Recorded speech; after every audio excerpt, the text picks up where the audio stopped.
Hi hello ഇന്നത്തെ നമ്മുടെ പുതിയ വീഡിയോയിലേക്ക് എല്ലാവർക്കും സ്വാഗതം. ഇന്ന് നമുക്ക് നല്ലൊരു പായസം എങ്ങനെയാണ് തയ്യാറാക്കിയെടുക്കുന്നതെന്ന് നോക്കാം. നുറുക്ക് ഗോതമ്പ് കൊണ്ടിട്ട് സിമ്പിളായിട്ട് നല്ലൊരു പായസം നമുക്ക് തയ്യാറാക്കിയെടുക്കാം. പായസം തയ്യാറാക്കാനായിട്ട് ഞാനിപ്പോൾ 1 കപ്പ് നുറുക്ക് ഗോതമ്പാണ് എടുത്തിട്ടുള്ളത്. ഇത് നമുക്ക് 2-3 പ്രാവശ്യം നല്ലതുപോലെ കഴുകിയെടുക്കണം. വാങ്ങിക്കുമ്പോൾ ഇതിൽ ചെറിയ ചെറിയ അഴുക്കൊക്കെ ഉണ്ടാവും. അതുകൊണ്ടിട്ട് നമ്മളിത് 2-3 പ്രാവശ്യം നന്നായിട്ട് കഴുകി വൃത്തിയാക്കി എടുക്കണം. ഇനി നമുക്കിത് 2.5 കപ്പ് വെള്ളം ഒഴിച്ച് 3 വിസിൽ വരുന്നത് വരേക്ക് നമുക്കിത് നന്നായിട്ടൊന്ന് വേവിച്ചെടുക്കാം. ഇപ്പോൾ ഞാൻ നുറുക്ക് ഗോതമ്പ് നന്നായിട്ട് വേവിച്ചെടുത്തിട്ടുണ്ട്. ഇനി നമുക്കിത് മാറ്റി വെക്കാം. ഇനി നമുക്കൊരു പാൻ അടുപ്പത്ത് വയ്ക്കാം. അതിപ്പോൾ ചെറുതായിട്ടൊന്ന് ചൂടായി വരുമ്പോഴേക്കും നമുക്കിതിലേക്ക് നെയ്യ് ചേർത്ത് കൊടുക്കാം. ഞാനിപ്പോൾ ഇതിലേക്ക് 3 ടീസ്പൂൺ നെയ്യ് ചേർത്ത് കൊടുക്കുന്നുണ്ട്. ഇപ്പോൾ നെയ്യ് നന്നായിട്ട് മെൽറ്റായി വന്നിട്ടുണ്ട്. ഈ സമയം നമുക്ക് കുറച്ച് കശുവണ്ടിയും മുന്തിരിയും കൂടെ വറുത്തെടുക്കണം. അപ്പോൾ അതിനായിട്ട് ഞാനിപ്പോൾ ഒരു പിടി കശുവണ്ടിയും മുന്തിരിയുമായിട്ടാണ് എടുത്തിട്ടുള്ളത്. ആദ്യം നമുക്ക് കാഷ്യൂനട്ട് വറുത്തെടുക്കാം. അതിനായിട്ട് ഞാനിപ്പോൾ കാഷ്യൂനട്ട് ഇട്ട് കൊടുത്തിട്ടുണ്ട്. കാഷ്യൂനട്ട് നമുക്ക് കുറച്ചൊന്ന് നിറം മാറുന്ന വരേക്കും നന്നായിട്ടൊന്ന് വറുത്തെടുക്കാം. ഇപ്പോൾ കാഷ്യൂനട്ട്സിന് ലൈറ്റ് ബ്രൗൺ നിറമായിട്ട് വന്നിട്ടുണ്ട്. ഈ സമയം നമുക്ക് കുറച്ച് മുന്തിരി അതിലേക്ക് ചേർത്ത് കൊടുത്ത് നന്നായിട്ട് വഴറ്റിയെടുക്കാം. ഇപ്പം മുന്തിരിയുടെ നിറമൊക്കെ മാറി വന്നിട്ടുണ്ട്, നന്നായിട്ട് വീർത്ത് വന്നിട്ടുണ്ട്. ഈ സമയം നമുക്ക് മുന്തിരിയും കശുവണ്ടിയും കൂടെ വേറൊരു പാത്രത്തിലേക്ക് മാറ്റാം. ഇപ്പോൾ ഞാൻ മുഴുവനായിട്ടും മാറ്റിയിട്ടുണ്ട്. ഇനി അതേ സെയിം പാനിൽ തന്നെ ബാക്കിയുള്ള നെയ്യിലേക്ക് നമ്മൾ നേരത്തെ വേവിച്ച് വെച്ചിട്ടുള്ള നുറുക്ക് ഗോതമ്പ് നമുക്ക് ഇതിലേക്ക് ചേർത്ത് കൊടുക്കാം. നുറുക്ക് ഗോതമ്പിൽ കട്ട കെട്ടിയിട്ടുണ്ടെങ്കിൽ നമ്മൾ ആ കട്ടയൊക്കെ നന്നായിട്ട് ഉടച്ചു കൊടുക്കണം. അല്ലെന്നുണ്ടെങ്കിൽ പായസത്തിൽ കട്ട കെട്ടിക്കിടക്കും. അപ്പോൾ അതുകൊണ്ടിട്ട് നമുക്ക് നന്നായിട്ടൊന്ന് ഉടച്ചു കൊടുക്കാം. ഇപ്പോൾ ഞാൻ എല്ലാം നന്നായിട്ട് ഉടച്ചു കൊടുത്തിട്ടുണ്ട്. ഇനി നമുക്കിതിലേക്ക് പാലൊഴിച്ച് കൊടുക്കാം. പാലൊഴിച്ച് കൊടുക്കുമ്പോൾ നമ്മൾ പ്രത്യേകം ശ്രദ്ധിക്കേണ്ട കാര്യം, പാലിൽ ഒട്ടും വെള്ളം ചേർക്കേണ്ട, നല്ല കട്ടിയോടുകൂടി തന്നെ പാലൊഴിച്ച് കൊടുക്കുക.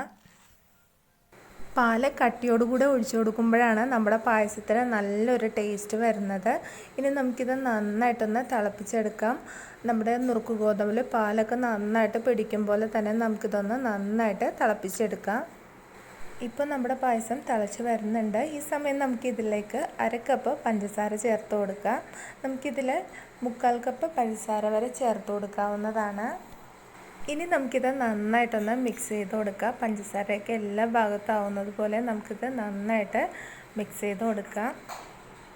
ഇത് നമ്മുടെ പായസത്തിൽ നല്ലൊരു ടിപ്സാണ്. കട്ടിയുള്ള പാൽ വെച്ചിട്ട് നല്ല പായസം ഉണ്ടാക്കുക എന്നുള്ളത്. ഈ പായസത്തിന് പ്രത്യേക ഒരു രുചിയാണ്. ഇത് നമുക്ക് പറഞ്ഞറിയിക്കാൻ കഴിയില്ല. നമ്മൾ ടേസ്റ്റ് ചെയ്ത് തന്നെ നോക്കണം. അത്ര നല്ല ടേസ്റ്റോട് കൂടിയിട്ടുള്ള പായസമാണ്. ട്രൈ ചെയ്ത് നോക്കണം കേട്ടോ.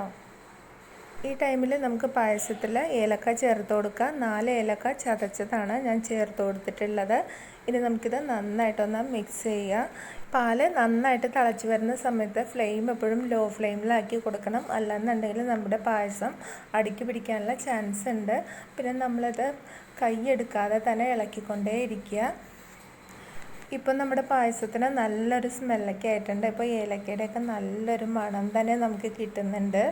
അപ്പോൾ നമ്മുടെ പഞ്ചസാരയൊക്കെ നന്നായിട്ട് പായസത്തിൽ ചേർന്നിട്ടുണ്ടെന്നുള്ളത് നമുക്ക് ഈ സ്മെല്ല് കേൾക്കുമ്പോൾ തന്നെ അറിയാൻ പറ്റും. ഇനി നമുക്കിത് കുറച്ച് നേരം കൂടെ ലോ ഫ്ലെയിമിലിട്ട് തിളപ്പിച്ചെടുക്കുക. ഇത് നമ്മൾ അധികം വറ്റിക്കരുത്. വറ്റിച്ച് കഴിഞ്ഞാൽ ഇത് തണുത്ത് വരുമ്പോഴേക്കും ഭയങ്കര കട്ടിയായി പോകും. അതുകൊണ്ടിട്ട് നമ്മൾ കുറച്ചൊരു ലൂസാക്കിയിട്ട് വേണം ഫ്ലെയിം ഓഫ് ചെയ്യാനായിട്ട്. അപ്പോഴാണ് നമ്മുടെ പായസത്തിൻ്റെ കറക്റ്റ് പാകം നമുക്ക് കിട്ടുള്ളൂ. അപ്പോഴാണ് നമുക്കിത് കഴിക്കുമ്പോൾ നല്ല സുഖമായിരിക്കും. ടേസ്റ്റോട് കൂടിയിട്ട് നമുക്കിത് കഴിക്കുകയും ചെയ്യാൻ പറ്റും. പായസത്തിൽ ഞാൻ ഒരു നുള്ള ഉപ്പ് ചേർത്ത് കൊടുക്കുന്നുണ്ട്. നമ്മുടെ പഞ്ചസാരയുടെ മധുരം ബാലൻസ് ചെയ്ത് നിൽക്കാൻ വേണ്ടിയിട്ടാണ് ഉപ്പ് ചേർത്ത് കൊടുക്കുന്നത്. അപ്പോൾ നമുക്കിതിനൊരു പ്രത്യേക ടേസ്റ്റ് ആയിരിക്കും. അതുകൊണ്ടിട്ടാണ് ഒരു പിഞ്ച് ഉപ്പ് ചേർത്ത് കൊടുക്കുന്നത്. ഇപ്പം നമ്മുടെ പായസം നന്നായിട്ട് തിളച്ച് വന്നിട്ടുണ്ട്, ഏകദേശം വറ്റി വന്നിട്ടുണ്ട്. ഈ സമയത്ത് നമുക്ക് ഫ്ലെയിം ഓഫ് ചെയ്ത് കൊടുക്കുക. അതിനുശേഷം നമ്മൾ നേരത്തെ റെഡിയാക്കി വെച്ചിട്ടുള്ള കാഷ്യൂനട്ടും മുന്തിരിയും നമുക്ക് ഇതിലേക്ക് ചേർത്ത് കൊടുക്കുക. ഇനി ഇത് നന്നായിട്ടൊന്ന് മിക്സ് ചെയ്ത് കൊടുക്കണം.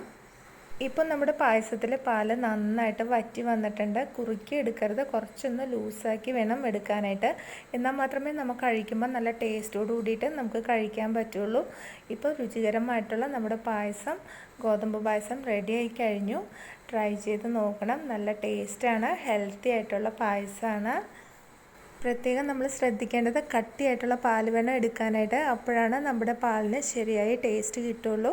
വീഡിയോ ഇഷ്ടമായാൽ ലൈക്ക് ചെയ്യുക, ഷെയർ ചെയ്യുക, കമൻറ്റ് ചെയ്യുക. നമ്മുടെ ചാനൽ സബ്സ്ക്രൈബ് ചെയ്തിട്ടില്ലെങ്കിൽ സബ്സ്ക്രൈബ് ചെയ്യാൻ മറക്കരുത്. അടുത്ത ദിവസം നല്ല റെസിപ്പിയുമായിട്ട് വീണ്ടും കാണാം. നന്ദി, നമസ്കാരം.